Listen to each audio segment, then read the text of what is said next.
this has really been a very collaborative group. Everyone has been very liberal with their information, which I appreciate.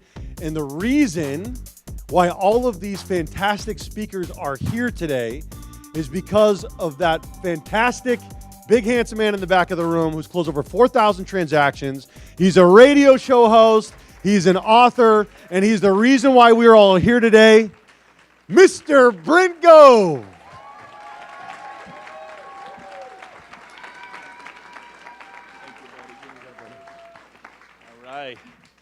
You guys ready to have some fun?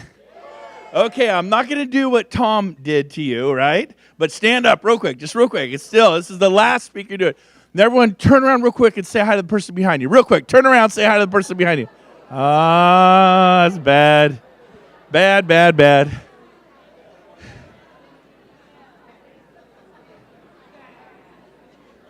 Sneaky, sneaky, sneaky. All right, grab a seat. We're going to get going. We're on the home stretch. First of all, if you drove or flew over 2 hours to get here, some of people flew from other states, stand up. We just want to recognize your commitment a few days before Christmas. Woo! I know we have some Las Vegas people in the back, Santa Cruz in the back. We got Portland, Oregon over here, right? Portland, yep. And then we have Vancouver over here. Good job. Did you guys drive down here from Vancouver? You flew. Nice. You look like you own a Learjet, dude. You dress nice. By the way, we are doing the Business Planning Clinic January 3rd, 1 to 4. Rick Jiha. Did you like our first speaker, Rick Jiha? A great guy. So Rick and I are going to put that on from 1 to 4 for 3 hours. If you do not have a concrete, step-by-step, very clear, well-thought-out business plan for 2019, 2018 is going to repeat itself. Do we agree? So we don't want that for you. We want to add value to your life. We want to change your life. And in doing so, we're going to change your family's life. We're going to change the way your children live. So we want you to come to that event. You're going to get an Eventbrite invitation to that. The only way you could get it, it's going to be here at PCAR. Just sign the contract, snuck out there, and it's done. So we're going to be here January the 3rd, 1 to 4 for 3 hours. Rick Jiha and myself will co-lead that. It's going to be really good. Do not miss that. If you don't get the Eventbrite for some reason, then please reach out to the person or however you got here and say, send me one of the Eventbrites. It's going to be great. You're going to get full-blown workbooks. It's going to be very intense 3 hours with the two of us. And so just realize that is coming your way. Number 2, the speakers, have they not been phenomenal today? They've been great. I tell you, I was freaking out last night. I'm like, is anyone going to be there? It's a few days before Christmas. And some of you got texts from me like, help, help. I was in Tucson, Arizona. I knew this would be such a success because I've been golfing for the past 3 days. That's how you put on a big event. You just go golfing and hope it all works out. And I was like freaking out in Tucson. I flew to Phoenix. But thank you for coming a few days before Christmas. There is nobody more shocked than me. I will tell you that. Parking lots jam-packed. This is exciting. Okay, well, we're going to put the hammer down and get going. You ready? Okay, so my topic is the secret to success in real estate. I've been at it 22 years, sold over 4,000 homes. I got that call at age 30. Hey, you should get your real estate license. You'd be great. And I answered the call, got my real estate license, and I was not great. I struggled. I sold like 2 or 3 homes in 6 months. Can you believe that? In the first fall, I'm like, this is hard. And I got some great advice from my first broker. This is a freebie. I just wasn't succeeding. And he goes, here's what you do. You just got to find a way. You just got to will it. You got to get people in your car and take them down to Elk Grove and show them homes. So guess what? That's what I got to do because they weren't, hey, there's a house, man. And so I started putting people in my car. And we drove down to Elk Grove. And by the way, I had a truck at that time. And it was a single, flat, one seat, right? No, king cab. And so the wife would be here, the husband, and we'd be jomming down to Elk Grove, man. Hey, this is your lucky day. And no wonder I sold 3 or 4 homes. But the next year, I think I sold 18. The year after that, 28. And then my 4th year, I think I sold 48 homes. Pretty good. Made $393,000. I thought real estate was a license to print money. I'm like, oh my gosh, this is so much fun. I'd never made almost $400,000 a year. Now, one of the reasons I made so much money is because I'm so smart. I went to Del Campo High School. Any Del Campo alumni out there? Yes. Everybody got 1,400 SAT scores and 1,200. Brent had a 585. They called Brent in. Brent, we need to talk to you. Yeah, we want to talk to you about your SAT scores. Sure. How'd I do? Well, on that note, were you sick? Did you have the flu? Was something not right? Are you emotionally upset? No, I felt great. How'd I do? Like, well, we're going to get you a tutor. That's how you did. And you're going to retake the SAT. I just think you were distracted. To tell you the truth, it was a 550. So I got a tutor. I studied. We did the math and the science and the English. And I'm proud to tell you I got that sucker up to 585. And then, yeah, seriously. And then my brother, it was 1984, and my brother had gone to Chico State, that private Bible college up north, right?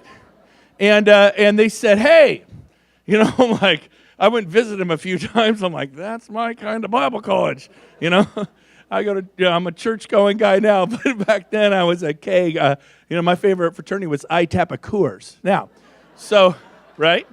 So we get up there, and I'm like, I am going to Chico State. So I applied to go to Chico State. I got thank you, but we have certain academic standards here at Chico State. I've never met anybody who didn't get into that school. My mom said I was special. I'm special. They said, no, thank you. And so something went wrong. I went off to Sierra College, and I applied again. Again, another rejection letter. Could get in. Finally, the third time, persistence paid off. They let me in. What happened? I dropped out 2 years later. Now, anyways, it's a true story. But had a great time. But I found out my gift was people.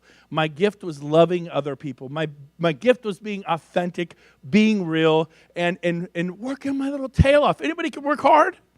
Can you have real human being discussions with other people, like authentic, straight, no BS? Just connect with people. Can you do that? That's half of real estate. So, should I start my talk? All right, so if you want to be successful in real estate, the number one thing you need to do is start traveling. Now, I left that up there to be a little like, what the heck is he talking about? Like, go to the Caribbean? Well, you can once you become successful, right? We just got back from Maui. We brought 57 people, our agents, my staff, everybody. Brent got to pay. I need a paper route or something now. But anyways, it was fun.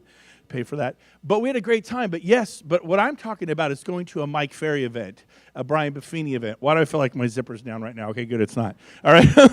I'm like, it feels drafty. I just had this picture that my zipper was down. Did I just say that? Anyways, okay. So I'm like, I am not going to do a 25-minute talk with my zipper down. No wonder they're all laughing. Anyways, so I've had way too much coffee. So here's the deal. I'm talking about going to Brian Buffini, Joe Stump, Mike Ferry, Craig Proctor, Mega Camp, RE/MAX's annual convention, the NAR convention, the CR convention, the Women's Council of Realtors, NALREP, ARIA. Wow, you just threw a lot. I've been to every one of them. I was a seeker of knowledge, a seeker of change. I was desperate to succeed. And that's a future slide. Some of you just aren't desperate enough. You're too dang comfortable. You got the easy. You got the 401k from your corporate job before you got here. And you wonder why you struggle in real estate. When you decide you want it so bad that you're willing to change, you will succeed. And until that happens, you're going to not. Does that make sense? You got to want it bad. You got to want it so bad. You got to be, most people are living to die. You got to be dying to live. Who's dying to live, right? So start traveling. Go to events. I've been to some events that were horrible. You didn't think I was going to say that, did you? But I've been to others where I'm flying home on the airplane just going, wow. Well, yeah, you can afford to go. No. When I started, I couldn't afford to go. When I started, I shared hotel rooms. When I started, I put a flight on my credit card. When I started, I borrowed money. I've slept in my car in Monterey because I couldn't afford to pay for the room. There's two kinds of poverties in this world. One is financial. The other is mental. I was financially poverty-stricken when I got in this business at 30. I'd just gone bankrupt. But I wasn't mentally. Didn't have mental poverty. Mental poverty is far worse. Mental poverty puts you in the car you drive now, the apartment, the house you live in now. It decides where your family will travel. There's all different levels. Well, I'm not mentally. Really? You're so handicapped by your mind, you don't even know it. Right? I am too, right? So, let's keep going. Start traveling. Number 2, take notes. When you come to these things, you cannot look at the speakers. You can't look at Rick Gove and go, man, is he really wearing Christmas lights that are flashing? Right? You look at Sean work, he goes, does he really look like a movie star? Right? And then Rick Gove looks like the world's most interesting man, right? And then you got Marguerite, who's just beautiful, amazing, and from the heart human being you'd ever meet, right? And then you got Tom Daves, he's like the bionic, the $1 million bionic man. Remember that? What's that guy's name? Steve Austin. He's just good looking, super good. And then I'm glad I put the event on. That's why I'm here. But anyways, I get to, hey, I'll speak. What's your event, I guess, if you have to. So, but take notes. If you take notes, you remember 70% more than if you just sit there and look. If you take notes, what's the saying? Great ideas or moments of inspiration are like slippery fish. If you don't stab them with the end of your pen, they get away.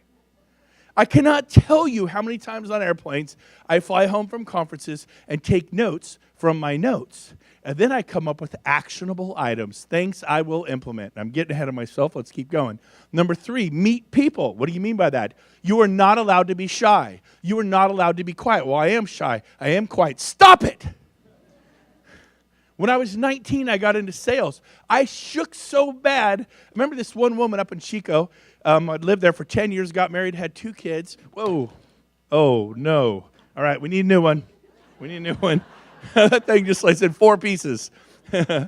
Oh, wow. Okay, let's go. We're done. Now, so I meet this woman. I am shaking so bad. She goes, come. She sent me her desk. Come here, honey. She reached over, put her hand on my back. She said, it's okay. I'll listen to you. Because I had that cojones to talk to her anyways, even though I was shaking with fear. Another guy, David Lindsay. Does anybody know David Lindsay? Car salesman at Whitmire Ford up in Chico. I'm at Cornucopia Restaurant. I'm 19 years old. I see him in the parking lot. He looks like $1 million because he's a car salesman, right? Tan, good looking. He actually looked like the $1 million guy, Steve Austin. He looked like Steve Austin. And again, shaking so bad, he put his hand on my shoulder and said, hey, it's okay, man. See, people, good people, it elicits empathy. Bad people, they'll tell you to go jump in a lake. But here's the deal. Write this down. You ready? Write it down. Here's a good idea. Face your fear, and it'll disappear. Run and hide, it'll be magnified. Until you face it right in the eyes and go, screw this. I've had enough of enough. What's enough? Whatever that is for you. Maybe it's finances. Maybe it's your marriage. In 2010, I went through pain like I didn't know you could have. In 2010, 8 months, my wife and I were separated, man. We got a bunch of kids. It was not fun. I never understood couples who went through divorce. I didn't have any for 18 years till I did have some, right? And I know what it's like to walk around my neighborhood at 3 o'clock in the morning because you can't sleep and you can't breathe and you're walking around. It sucked, man. I was a team leader at Keller Williams. My inner circle knew the pain I was in, but I would speak at P-Card, nobody else knew. When I was at events, I was just smiling happy, but deep down, some of you today are in a lot of pain. And that's coming up here in my talk, so I got to keep going. Okay, but, back to meet people. You need to meet people. You need to greet people when you go to these events, when you go to Brian Buffini or Joe Stump or a mega camp or somewhere. Meet them. Take them to coffee. Who are you? Where are you from? How many homes do you sell a year? I'm brand new. Hey, can I help you in any way? What if you meet someone who's knocking down 70 sales a year, like Paul Locatelli in the back? He's right there in the black shirt. Raise your hand, Paul. Raise your hand. He hates this. From Santa Cruz. The man looks like a Greek god. Okay, if you really look at him, I'm married. You look good to me, man. Now, here's the deal. So he looks like a surfer, and he's got that square chin. And anyways, so here's the deal. I'm just saying it like it is. I'm okay with it. So here's the deal. Wow, how do you sell 70 homes a year? What is the key to your success? You should be saying that to all people. Be a seeker of knowledge, a seeker of change, but it won't happen if you're quiet. It won't happen if you go eat lunch by yourself, which is next thing. When you meet people, share what's working. Help them. Don't be weird about it. Now, if you sit at a table with 5 people who sell 500 homes a year, shut your mouth and listen. Right? Don't take over the conversation. You're doing 40. Just listen. Sometimes the brightest thing you could do is be quiet and listen. Okay? Now, don't eat alone. I was jumping ahead a little bit. When you go to an event, I remember going to, where's my dad? Dad, raise your hand over there. Stand up. There's my dad, Jim Gove. Stand up, Pops. I love you, Dad. Just turned 83 on December 10th. Just doing awesome. 55-year real estate broker. I come from a real estate family. Very proud of that, my mom and dad. But, Dad, do you remember going to Toronto, just you and me? Remember that trip? And do you remember Leonard Fazio? Do you remember him from Iowa?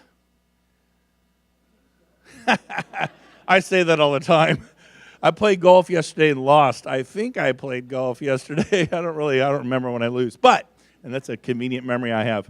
But Leonard Fazio was selling 600 homes a year in Iowa. Who does that? In Iowa? Exactly, Iowa. They sell 640 homes a year in the whole state. So I'm kidding. But Leonard's selling 600. Dad, do you remember going to lunch with Leonard Fazio? You just made that up, didn't you, Pop? He's getting it. That was good. Dad, I'm not even sure you were there on that trip. I don't know. It's not important. The point is, I definitely had lunch with Bill Thompson. No, I'm kidding. Leonard Fazio. And he really did sell 600 homes a year. I'm like, man, how do you do this and how do you do that? And what advice do you have for me? I was brand new. I've been in real estate for just a couple years. And I had the guts, after Leonard spoke on that stage, to go, hey, you having lunch today? Can my dad and I take you to lunch? And 1,400 people heard Leonard talk, but me and my dad spent an hour with Leonard at lunch. And it changed my life. But who are you? Am I looking for free lunches here? No. I am not looking for free lunches. I need a few less lunches. So you are not allowed to invite me to lunch, breakfast, or dinner. I will have a cup of tea or coffee with you. I guess Sean said breaking bread, which I learned is apparently a cocktail or something. I don't know. Break bread. Anyways, but here's the deal. I do enjoy a glass of wine from time to time. Now, so here's the deal. You got to spend, Jim Barry's just laughing at me. You've been with me at all these events, right? Do we not do these things? I go, hey, can you, is Pete here? Pete Lindop here? I saw you earlier, Pete. He snuck out the back. Is he here? Is he still here? Raise your hand. There's Pete in the back. Raise your hand. Hi. There he is. Live and turn out. Wave at Pi. He's English. He hates that. Come on, Pete. Raise your hand. Wave. There he is. So we had Sean Kokoska. He is probably one of the 10 most elite real estate trainers in the nation. He is a very successful guy. He was just here. And Pete goes, hey, do you need a ride back to the airport? He was just going to Uber back from his hotel. And he goes, sure. And then Pete gets to spend 45 minutes with one of the most elite trainers. Are you doing this stuff? Well, they could say, well, someone's already given me a ride. I've already got lunch plans. I'm too busy for that. That's the worst thing. But take the time to get around people. And find out who they are, not just the speakers on the stage. Okay, number 6, pay for coaching. When I went to Craig Proctor, it's my first big real estate event, and we're not selling coaching here. I have nothing to sell you. But here's the deal. They offered coaching. The guy I sat next to, there's 14 of 100 of us in the ballroom. He goes, what a joke, man. It was like $5,000 a year. He goes, they just want your money. That was his attitude. Remember? There's financial poverty and mental poverty. His mind told him it was a scam. I sat there and going, oh, what he's saying makes sense.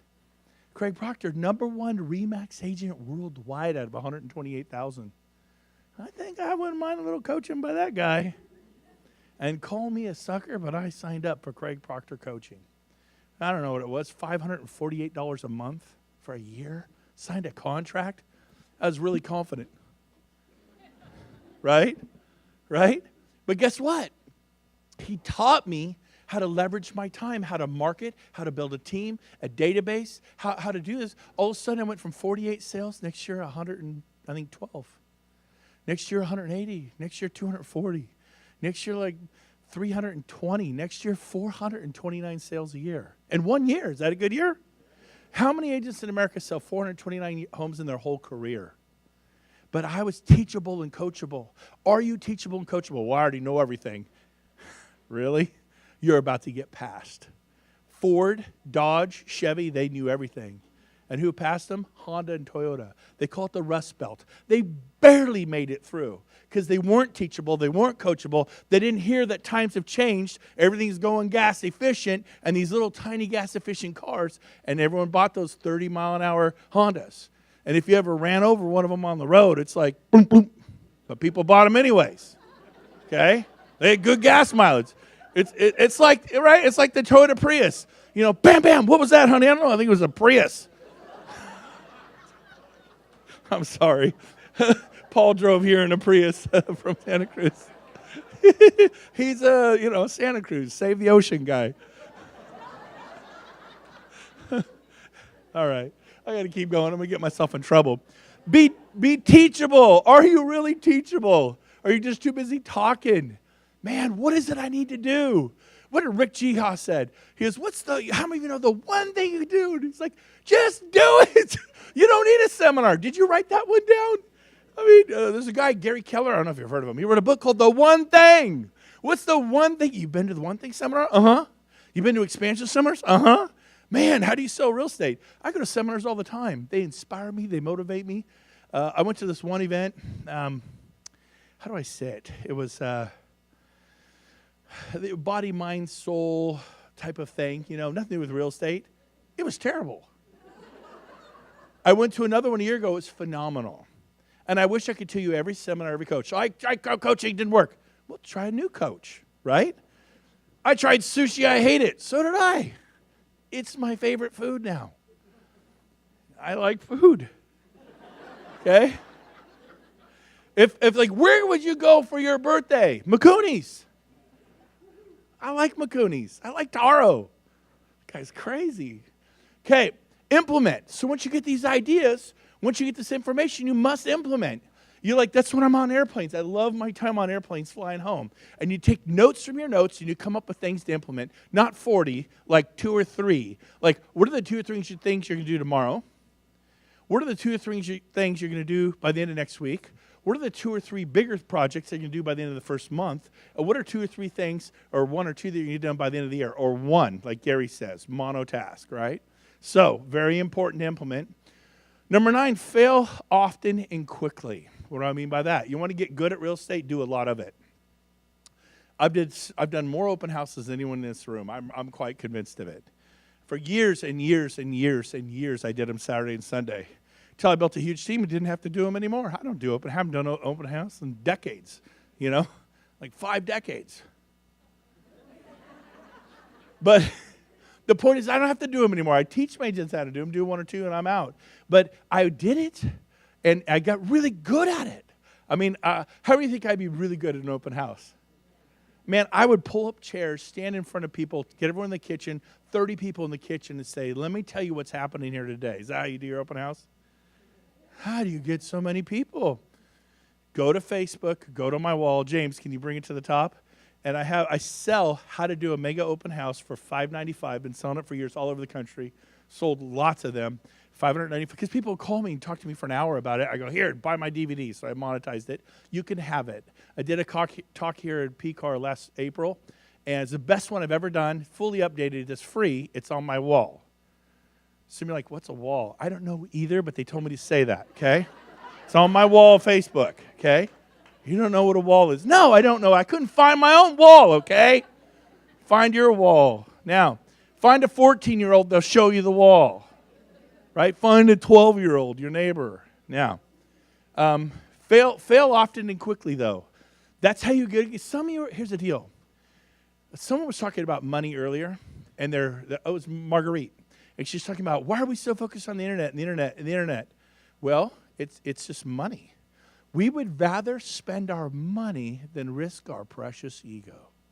Because when you're calling expireds and they're not nice, it doesn't feel great, does it? When you do open houses and you go, hey, can I get your information? And they hold your card in your face and they go, sweetie, we got your card. We'll call you if we need you. Does that feel good? I hated it. I give them their stuff back and say, call someone you can talk to. Just email me. I go, if you can't give me your cell phone, a basic form of human communication, obviously you're not comfortable with me. You say it to them. Yeah, it's so much fun. And I go, find an agent you can actually talk to. I refuse to email anybody. I mean, well, of course I email, but if they're not going to give me anything but their email, that means you're a total weirdo, and I'm just going to email you. I mean, that right?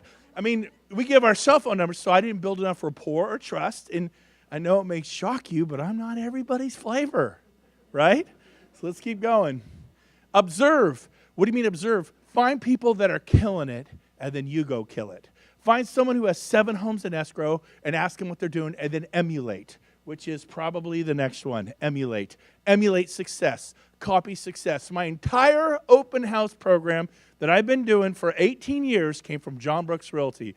Any old timers here? Does anybody remember John Brooks Realty? Raise your hand. One person. That person, John Brooks Realty, I've made as much as $3.8 million gross commission income in 1 year because of John Brooks Realty, and only one person in this room knows them. Because they just did sales. They didn't build anything. Principal number, whatever I'm on, which I haven't even got to the principles, build something that'll kick out income. I copied John Brooks Realty and have made millions and millions and millions of dollars copying them. You want to know what they do? Go to my wall at Facebook, and there's a 90-minute presentation that I sell for $5.95 for free. You can have it, and it was really good in my humble opinion. So, emulate success. Number 12, the puzzle. I love the puzzle. This is a story of a little boy. He's 5 years old. He's bugging his dad. His dad's an executive. His dad is trying to finish quarterly reports, and he keeps coming in and saying, Dad, let's go play catch. Dad, let's watch TV. Dad, let's do this. And he's on a deadline. He has got to finish this quarterly report. And he's a good dad. He's not a bad dad. But he's got this 5-year-old all over him, and he just can't finish. So he goes, aha, I got it. He goes and grabs one of those puzzles that you could do when you're trapped in a snowbound cabin at Tahoe and you're snowed in. And it's like 1,000 piece, and it's got the world on it. It's quite elaborate. And basically, what it does, he says, here, when you finish this, we'll go hang out. That'll keep him busy. And man, 10 minutes later, the kid comes in. I'm done, Dad. Let's go play a catch or whatever. He's like, what? There's no way. He goes, yeah, Dad, look. And sure enough, the whole world was put together. And it's elaborate. He goes, how in the world did you do that? And he flips it over. He goes, on the other side is a picture of a man.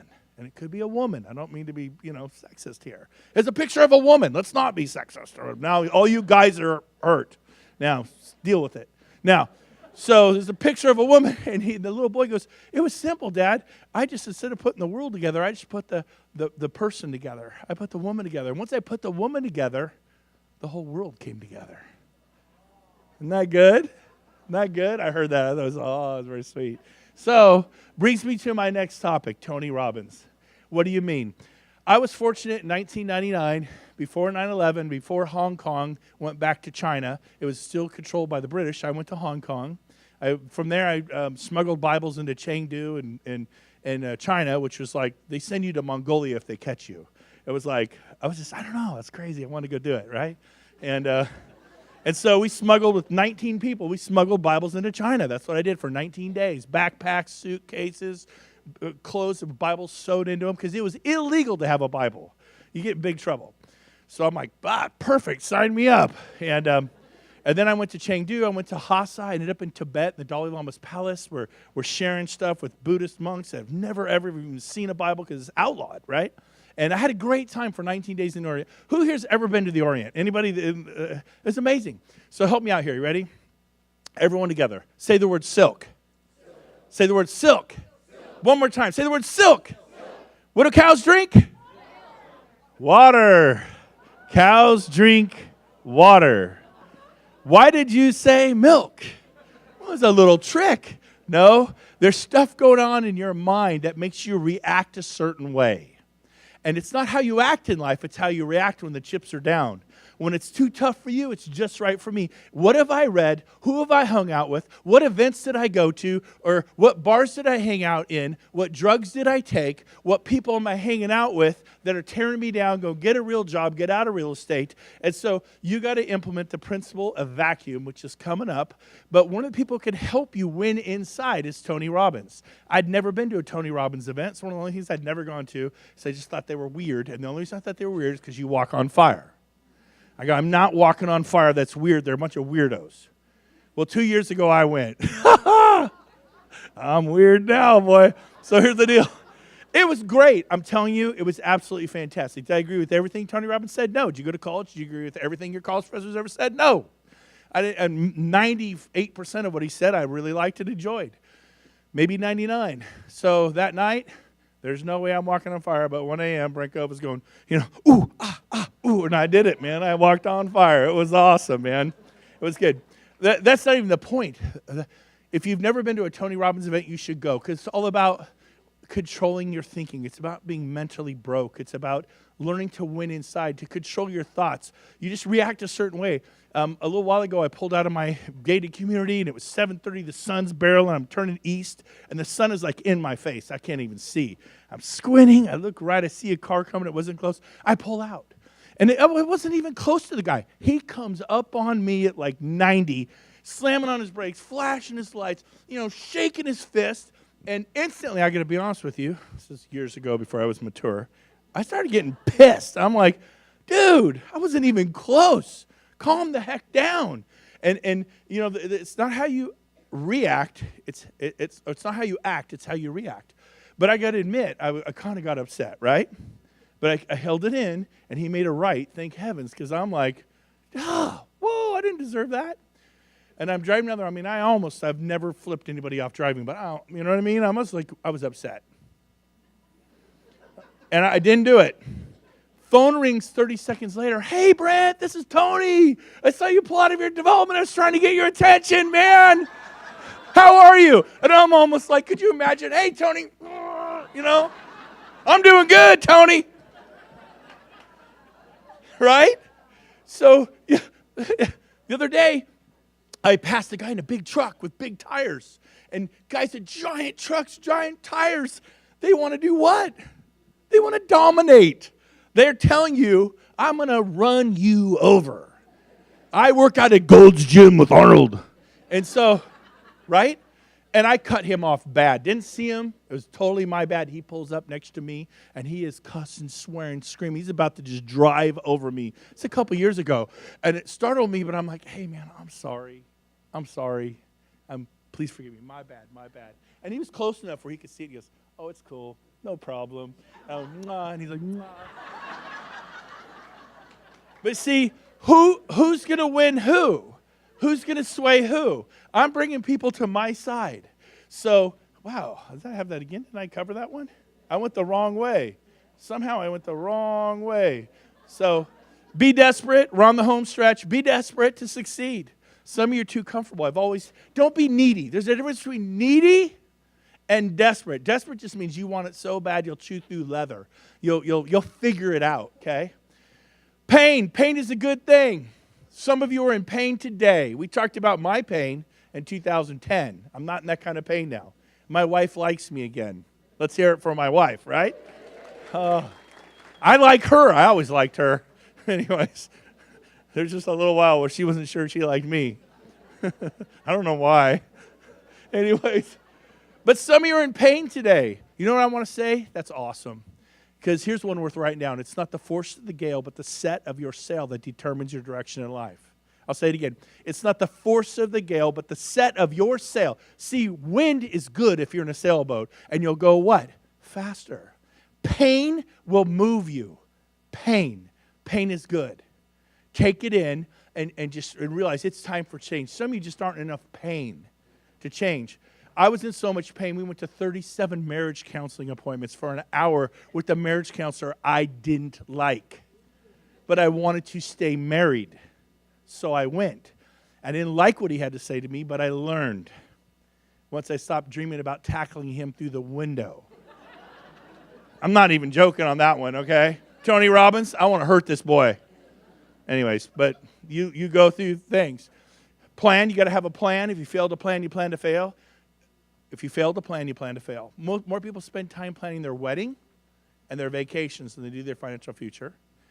January 3rd, in this room in 2 weeks? Rick Jiha, I promised him I wouldn't dress nicer than him. That day, business planning clinic. Register for that. Pleasure. Once you execute, you emulate, you copy people that are succeeding, You get to have some pleasure. You get to go places. We're going to Cancun into March on a dream vacation. I mean, it's going to be amazing. We just got back from Maui. We're going to the Planet of the Caribbean trip. I mean, we get to this point, but I've gone through these processes. 18 givers. I got 3 left. We're done. Givers, here's the bottom line. There's takers and there's givers. There's well poisoners and there's life enhancers. You ever met a well poisoner? You ever worked with a well poisoner? Today we use words like they're toxic, right? Get away from them, right? Don't hang out with toxic well poisoners. But who are you? Are you a life enhancer? What did you do for the secretary at Les Schwab? What did you do for your trash man? What did you do for the pool guy that takes care of your neighbor's pool because you don't got one? But he's hot. Did you run over a Mountain Dew to him? Right? Do you help people? Are you with me? Doing things for people that could do nothing for you, that's when you're winning in life. Gang members do nice things for their fellow gang member friends. What did Jesus say? Do nice things for your enemies, right? Everybody help people. If you're just doing nice things for people who can help you, you're a user, right? Don't be a user, and I know you're not. I'm preaching to the choir. You're here. It's Christmas. Principles, I'll give you one. There's many. How about the principle of vacuum? Get rid of what you don't want to make room for what you do want. Go home, empty your master bedroom closet. 2/3 of all clothes. Give them to Goodwill, give them to a needy family. Go home, empty your garage. Give it away, whatever, right? Have a sale on Craigslist. Raise money, give it to a needy family. Skip Christmas this year. Take the money you're going to spend and give it to another family, whatever you're going to do. But principles, get rid of negative things that are taking your energy in your life. Finally, boundaries. What are boundaries? We want to prosper and do well at real estate. But you cannot let it work 24/7. And some of you in this room have been guilty at times of working a lot. I would not stare at anyone in this room. Now, anyways, but here's the deal. We've all been there, right? And you need to put real estate in a box. So you decide, that's that plan. When am I going to be mom? When am I going to be a dad? When am I coaching soccer? Am I present? We heard about that, being present. And then when you work your little bottom off. When you play. Your kids desperately need a mom. Get off the phone. Leave it in the glove box. My clients, what's more important, your kids or your clients? What's more important, your wife or your clients? Your husband or your clients? Well, I might lose, then lose it. What's better, to lose your wife or to lose your clients? I'd rather lose some clients. I've totally lost clients. Clients are awesome. I care about them, but I care about my wife more. I had to learn that lesson in 2010. I care about my children more. They're going to be gone. I have 6 kids. 6. All boys, except for 4 girls. So here's the deal. My youngest is 15. 2 15-year-olds, 17, 19, 24, 26. The 26-year-old wants to move to Tahoe. The 24-year-old wants to go to Norway. You got to ask yourself, why do they want to get away? I don't know. What'd I do? No, I'm just kidding. But they fly the nest. You're not going to have them forever. This is special, however they are. Man, embrace it.